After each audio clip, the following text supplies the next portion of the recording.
Baahubali the beginning ఎటువంటి సంచలనాలు సృష్టించిందో తెలిసిందే. ఈ సినిమా ఏకంగా 600 కోట్లు రాబట్టింది. ఇప్పటి వరకు ఏ తెలుగు సినిమా చేయలేని సరికొత్త రికార్డు సృష్టించింది. అయితే ఆ సినిమాకి కొనసాగింపుగా వస్తున్న బాహుబలి ది కన్క్లూజన్ పైనే అందరి దృష్టి ఉన్నది. ఈ సినిమాని వీలైనంత త్వరగా ఆర్ది చేయాలని రాజమౌళి ఇప్పుడు భావిస్తున్నారు. క్రిస్మస్ కానుకగా డిసెంబర్ 25న బాహుబలి 2ని విడుదల చేయాలని ఫిక్స్ అయ్యారట. అయితే అదే రోజు అమీర్ ఖాన్ దంగల్ సినిమా విడుదలకు సిద్ధమవుతుంది. బాలీవుడ్లో ఓ సినిమా ప్రారంభం అయ్యేటప్పుడే విడుదల తేదీ ప్రకటించడం ఆనవాయితీ. అలా ఏడాది క్రితం విడుదల తేదీ ఫిక్స్ అయింది.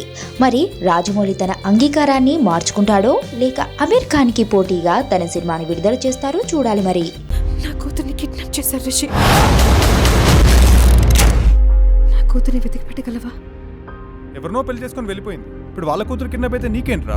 2 months బ్యాక్ ఒక చిన్నపిల్ల కిడ్నాప్ అయిందండి. కిడ్నాపా? ఎప్పుడండి? మీరెవరు? నువ్వెవరు? ఎవరు మీరు? ఎక్కడో అమెరికా నుంచి వచ్చి